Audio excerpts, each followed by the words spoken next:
শুভ শুভ উদ্বোধন হতে যাচ্ছে রাজবাড়ী কফি হাউস। নির্ধারিত স্থান কাটাখালী, নোয়াগাঁ রোড, কুড়েঘরের পূর্ব পাশে। চালু হতে যাচ্ছে 26 নভেম্বর কাঞ্চনপুর মেলা উপলক্ষে।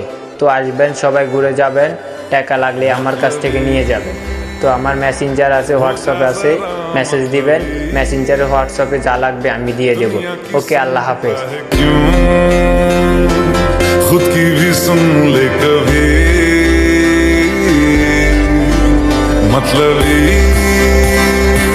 हो जा जरा मतलबी, दुनिया की सुनता है क्यों।